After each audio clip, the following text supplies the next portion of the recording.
Hello, Slabbers! We have a unboxing that we're going to do. A couple of unboxings. They've been piling up as I've been looking for an opportunity to be able to film.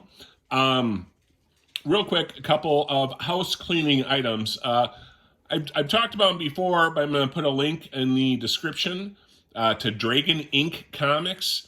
He just did a pretty impressive kind of a cosplay dance video where he, I don't want to give too much away, but check it out. The guy put a ton of time into it, and I think it's pretty impressive.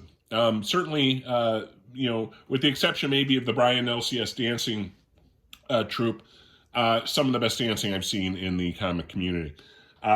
Speaking of Brian LCS, we left him hanging. We left him hanging on a big unboxing, which I delayed last time, and it's in this pile of stuff. So we're gonna get to that. But enough of me talking. Let's see what we got. First thing we have here was a win from Comic Bookworm, when he had John Boy Myers as a guest, which was a pretty impressive feat. And there was a giveaway to the channel, or to the stream, I suppose. And look at what we got there. God, I hate taking this out of the protective stuff, because this stuff's kind of neat. In the do I wanna? Is it going to come off easily? Because if it does, there we go. So I can reseal it. All right. So what do we got? We got nicely constructed little sketchbook here with the books in here, and then we have what do we got? We got his sketchwork. So that is pretty awesome. Pretty awesome indeed.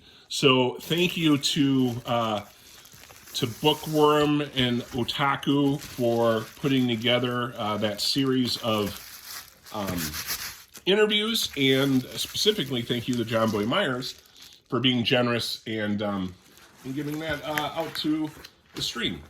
And we'll take that. All right, so next there's going to be a couple here that I don't know what they are.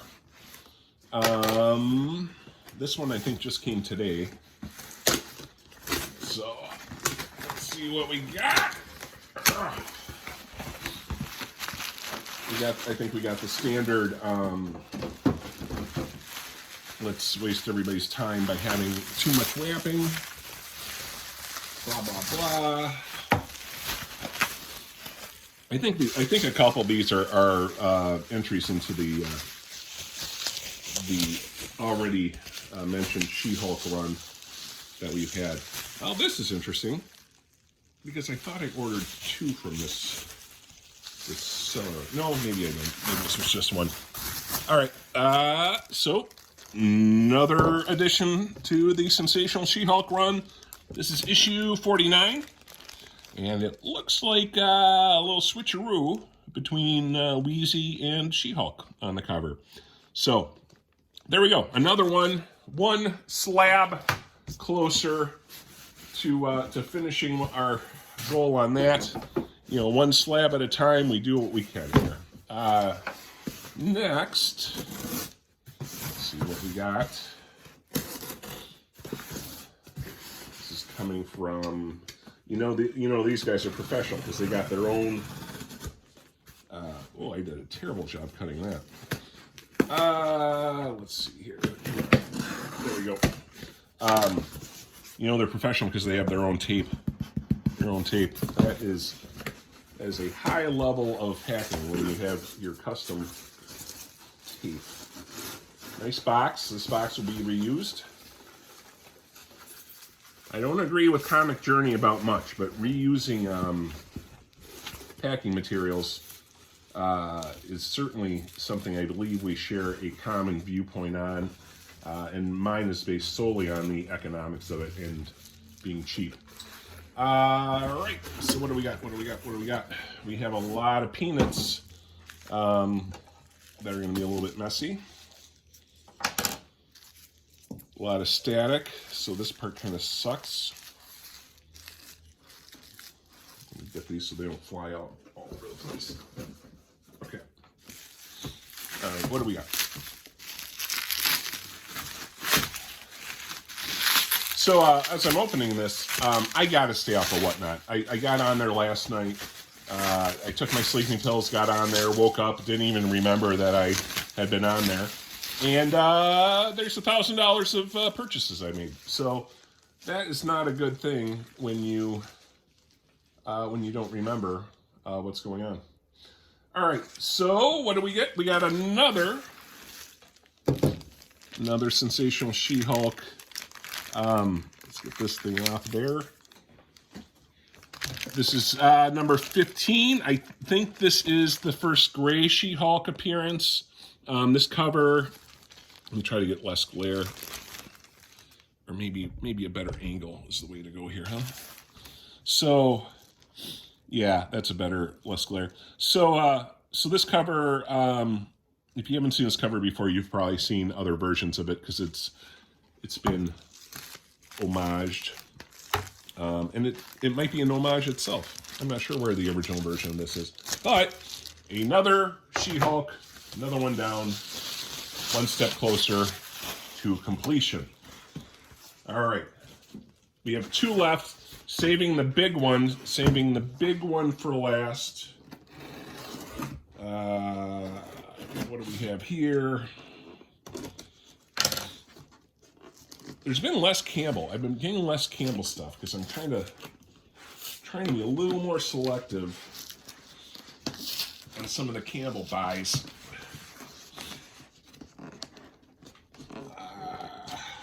This is, we got a little tape creating issues. Here we go. There we go. We got someone wasting tax money. Somebody's wasting tax money by using free packaging materials. It's not free. Nothing's free. When people say free healthcare, they say free, student loan forgiveness, free this, free that. None of it's free. These things aren't free. We're just paying more in postage so that people can save a quarter by not getting their own stuff. All right. Sorry for the political rant. This is not a political channel. This is a comic channel. So when the issues are in front of us like this, you got to comment on them. You got to respond, or else, well, I don't know. I don't know what the or else is. All right, and I don't know what this is yet. Oh, now I do, because I see the title. This I got for a good price. And I've been wanting this for a while. So what do we got? Campbell. This is the Nova variant edition. I think it's a 1 in 50. Might be a 1 in 25, but I think it's a 1 in 50 variant or ratio. And you got Nova, you got Rocket, you got Gamora. I really wanted this because I think I'm coming up pretty close on getting all of Campbell's Gamora work, which would be kind of a nice, subset to have is all the Gamora stuff. So anyways, that's cool. I'm excited about that. And then last, but certainly not least, this was my big purchase, my big I went back and forth on this. I reached out for some assistance on whether or not I should get it. I paid a little bit more than I should, but at the same time, it's rare. So, when something's rare, sometimes you gotta spend up on it. Now some of you might look at this and think this was a bad buy, and I don't know if I would disagree with you, because I'm still not sure if I should have gotten it or not. But I tend to get very swayed by low census numbers on rare things by Campbell. And I feel like those are safe bets. even if, you know, when you see this, I'd say this is probably the third biggest cover of his in this series, but it's actually more rare than some of the other two.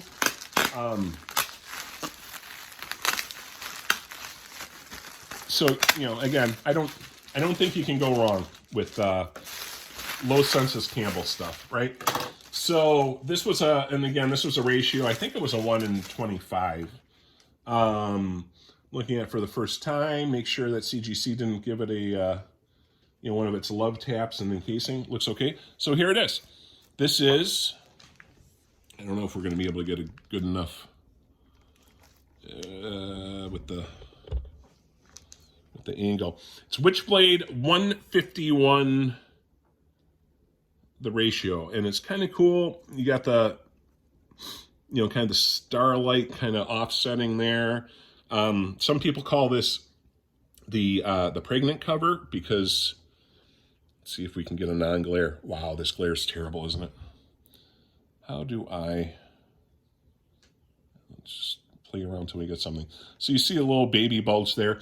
That was distracting to me and a little bit annoying, but I've looked at a lot of Campbell's work from this time, and that's just kind of how he drew the midriff. So specifically, if you look at some of his Danger Girl stuff with Abby Chase, it's kind of that same form. I just think it's a little bit more offsetting because of the clothing or lack thereof she's wearing in this. Whereas if it was Abby, you know, she'd have a midriff showing right around here, and she'd have some shorts there, and it just would look a little bit more natural. But and of course, I forgot to look at the census. I want to say there's like 7 of these, something like that. So it's a low census, and it was pricey, but I got it. Thanks a lot, Slabbers. I hope everyone's having a great day. You take care.